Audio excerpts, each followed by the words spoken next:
Hello students, आदर प्रणाम। Saket sir here. आज हम डेमो का चैप्टर 1 पढ़ेंगे, that is known as the power sharing. इसमें हम सबसे पहले केस किसका पढ़ने वाले हैं? बेल्जियम का केस पढ़ने वाले हैं। फिर हम एक श्रीलंका का केस स्टडी करेंगे। चैप्टर छोटा सा ही है। तो हम एथनिक कंपोजिशन पढ़ते हैं बेल्जियम की। एथनिक याद रखिएगा, it is the division that is done on the basis of the shared culture. बस एक लाइन याद कीजिए, बेल्जियम एक छोटा सा देश है यूरोप में। पॉपुलेशन सिर्फ कितनी है इस देश की? 1 करोड़ है। 59% यहाँ पर डच रहते हैं, जो कौन सी रीजन में रहते हैं? फ्लेमिश रीजन में रहते हैं। 40% फ्रेंच हैं, जो कौन सी रीजन में रहते हैं? वेलोनिया में। रिमेनिंग 1% कौन है? जर्मन्स हैं। कैपिटल सिटी का नाम ब्रसेल्स है। यहाँ पर कंपोजिशन अपोजिट रहेगी, 80% यहाँ पर फ्रेंच है और 20% डच है। तो सब कुछ ठीक ठाक है, लेकिन कैपिटल में फ्रेंच मेजॉरिटी में थे और पूरे देश में डच क्या थे? मेजॉरिटी में थे। लेकिन इसके बॉर्डर किस किस के साथ मिलते हैं? France, Netherlands, Luxembourg and Germany के साथ मिलते हैं। तो अभी तक तो सब कुछ सही चल रहा था, लेकिन तभी कुछ वहाँ पर ऐसा होगा जिससे टेंशन शुरू हो जाएंगे। देखिए, सारे के सारे रिफॉर्म्स किसके फेवर में आ गए थे? फ्रेंच पीपल के। क्योंकि फ्रेंच पीपल कौन थे? रिच थे, इन्फ्लुएंशियल एंड पावरफुल। किसकी सुनी जाती है आजकल? जो अमीर है, ताकतवर है। डच कम्युनिटी को ये बेनिफिट्स नहीं मिले और ये क्या किया गया? उनके द्वारा प्रोटेस्ट किया गया। लगातार झगड़े बढ़ने लगे दोनों कम्युनिटीज़ के बीच में। 1950 से लेकर 1960 तक लगातार डिस्प्यूट बढ़े। कैपिटल में स्पेशल प्रॉब्लम प्रेजेंट हो रही थी। प्रॉब्लम क्या थी? यहाँ पर यहाँ पर डच क्या थे? माइनॉरिटी में थे, इसलिए कैपिटल में किसकी नहीं चल पा रही थी? डच की। जबकि पूरे देश में कौन थे? डच लोग मेजॉरिटी में थे। तो उन्होंने एक एकोमोडेशन कैसे किया? उन्होंने क्या किया? कॉन्स्टिट्यूशन को 1970 से लेकर 1993 तक 4 बार बदला और एक यूनिक सा क्या निकाला? उन्होंने मेथड निकाला जिससे सब कुछ सही हो जाए। जो सेंट्रल गवर्नमेंट थी वो बनाई गई, जिसमें इक्वल नंबर ऑफ मिनिस्टर्स किसके रखे गए? Dutch and French, so that no decision should be taken unilaterally. उन्होंने पावर छीनी सेंट्रल गवर्नमेंट की, वो किसको दे दी? स्टेट गवर्नमेंट्स को दे दी। और स्टेट गवर्नमेंट अब किसके सबॉर्डिनेट थी? सेंटर के। जो सरकार बनाई गई कैपिटल ब्रसेल्स में, उसमें भी इक्वल नंबर ऑफ मिनिस्टर्स किसके रखे गए? Dutch and the French. सबसे बढ़िया बात मुझे ये लगी, वहाँ पर एक कम्युनिटी गवर्नमेंट बनाई गई। हर एक कम्युनिटी से, फ्रेंच से, डच और जर्मन से, वो उनके सभी इश्यूज जैसे रिलीजन, कास्ट और लैंग्वेज के मुद्दे सेटल करती थी। सॉल्यूशन इतना पीसफुल रहा। जब यूरोपियन यूनियन ने अपने हेडक्वार्टर्स बनवाए तो उसको कहाँ पर बनाए गए? वो ब्रसेल्स में बनाए गए। और इस सॉल्यूशन से क्या हुआ? कंट्री का डिवीज़न रुक गया, जो पॉसिबली हो सकता था। तो यूनिक सॉल्यूशन जरूर था, but it was a good solution. अब हम दूसरे केस को स्टडी करेंगे। ये हमारा पड़ोसी है, इसका नाम क्या है? श्रीलंका। आज़ाद कब हुआ था? 1948 में। 74% यहाँ पर कौन थे? सिनाला रहते हैं आज भी, जो कौन से धर्म का पालन करते हैं? बुद्धिज़्म। 18% यहाँ पर तामिल्स थे। दो तरीके हैं, एक तो हमारे इंडियन तामिल और एक श्रीलंकन तामिल है। 13% श्रीलंकन तामिल कौन है? यहाँ के नेटिव्स हैं, जो वहीं पर पैदा हुए थे। ये हिंदू भी हो सकते थे और मुस्लिम भी। और 5% इंडियन तामिल्स, जिनके फोर फादर्स को इंडिया से गुलाम की फॉर्म में ले जाया गया था। और 7% क्रिश्चियंस हैं यहाँ पर, जो तामिल भी हो सकते हैं और सिनाला भी। तो उम्मीद है कि आपको ये कंपोजिशन क्लियर हुई होगी। आप तो जितनी 4 बार वीडियो देख सकते हैं, हम थोड़ा सा पॉइंट्स की फॉर्म में स्पीडली चल रहे हैं। अब वहाँ पर क्या सोल्यूशन है? सारी पॉलिसीज़ किसके फेवर में बना दी गई? सिनालास के। स्टेटस ऑफिशियल किसको दिया गया? सिनाला लैंग्वेज को। एक एक्ट पास हुआ 1956 में। ऑफिशियल रिलीजन कौन सी बना दी गई? बुद्धिज़्म। सारी यूनिवर्सिटी पोजीशन, हाई पोजीशन किसको मिली? सिनालास को। अब तमिल को क्या लगा? एलियनेटेड फील हुआ, डिस्क्रिमिनेटेड फील हुआ। उनको लगा कोई भी पॉलिटिकल पार्टी उनके बारे में नहीं सोचती है, उनके राइट्स, उनके लैंग्वेज, कास्ट और कल्चर खतरे में है। उन्होंने बहुत सारी पार्टीज़ बनाई, मूवमेंट लॉन्च कर दिए। वो भी चाहते थे कि उनकी लैंग्वेज को भी स्टेटस मिले। उन्होंने फिर सबसे बड़ी डिमांड क्या रखी?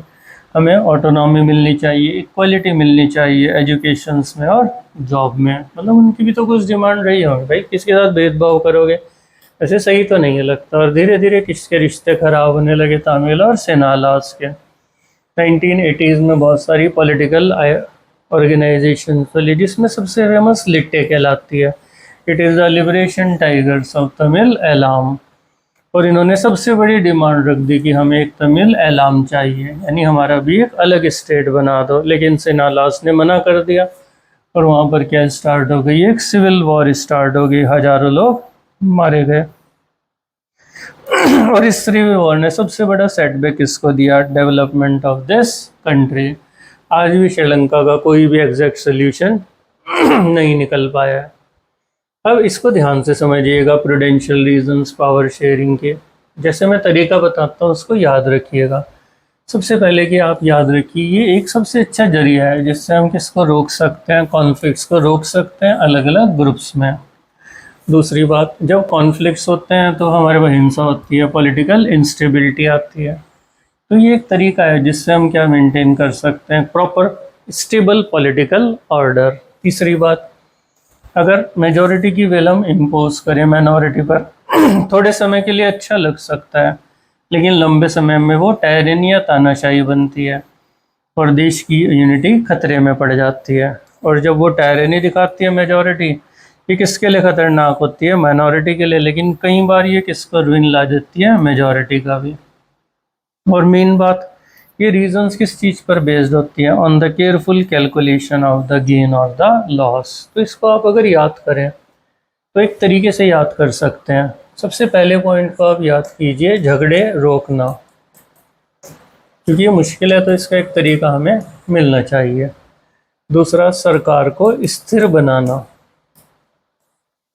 तीसरा, किसकी रक्षा करना, माइनॉरिटी की रक्षा करना तानाशाही से। और एक इसको देख लीजिएगा, लॉस और प्रॉफिट को, जो मतलब ही होता है प्रूडेंशियल का कैलकुलेशन ऑफ द गेन और लॉस। तो ये चारों बातें याद रखिएगा, आपको यह क्या याद हो जाएंगे, प्रूडेंशियल रीजंस। इसके बाद हमारे पास कुछ रीजंस आएंगे, वो मॉरल है। ये बताती हैं कि जो पावर शेयरिंग है वो बहुत ज़्यादा कीमती है, और इसे क्या कहा गया, स्पिरिट ऑफ द डेमोक्रेसी। हम लोगों को क्या दे देते हैं, लोगों से कंसल्ट करते हैं, आपको कैसे गवर्न कराना है अपने ऊपर। हम उन लोगों को ही पावर देते हैं जो उसे एक्सरसाइज करते हैं और उसके असर के साथ रहते हैं। जैसे पेरेंट्स ने आपको मोबाइल दिया, आपने मोबाइल को यूज़ किया और आपके ऊपर उस मोबाइल का असर पड़ा। एक लेजिटिमेट गवर्नमेंट कौन सी है, ये 1 मार्क्स में भी आ सकता है, जहाँ पर लोगों को लगता है they have some share in the system.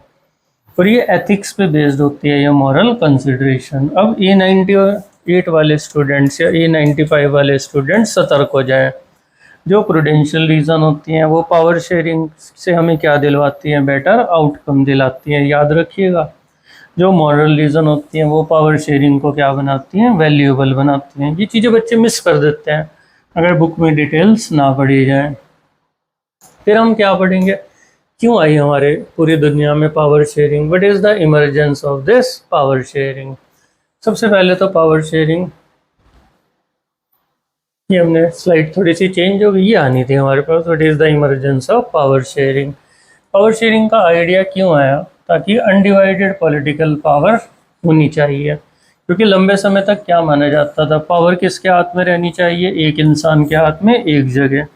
ऐसा क्यों माना जाता था, ताकि पावर क्या होगी, अगर डिस्पर्स हो जाएगी तो हम डिसीजंस भी नहीं जल्दी ले पाएंगे और जल्दी इम्प्लीमेंटेशन नहीं होगा। भाई राजा 1 मिनट में ऑर्डर पास किया, 1 मिनट में क्या ले लिया, डिसीजन। लेकिन ये आइडिया कब बदला, जब हमारे दुनिया में डेमोक्रेसी आई, और उसने क्या समझाया, people are the source of all political power. इसका मतलब उसने क्या बताया कि लोगों को रूल करना चाहिए अपने इंस्टीट्यूशन से, और सेल्फ गवर्नेंस होनी चाहिए। और ऐसा भी लगा है कि लोगों की भी आवाज़ होनी चाहिए इन मेकिंग द पॉलिसीज़।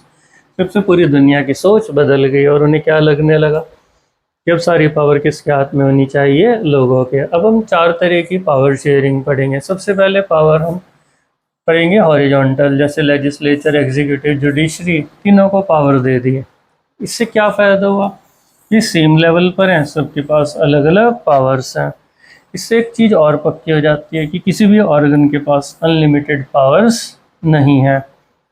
एक ऑर्गन दूसरे को चेक कर सकता है, इसलिए इसको बोलते हैं system of the check and balance. जैसे जजेस को कौन अपॉइंट करता है? एग्जीक्यूटिव, लेकिन फिर वो किसकी फंक्शनिंग को चेक कर सकते हैं? एग्जीक्यूटिव की। इसको हॉरिजॉन्टल पावर शेयरिंग भी बोलते हैं, power sharing among the different organs of the government भी बोलते हैं। और तीसरा नाम इसका क्या है? It is called to be the system of checks and balance. अगर मैम किसी भी नाम से पूछें, you have to write down the same answer. अब हम कौन सी पावर शेयरिंग पढ़ेंगे?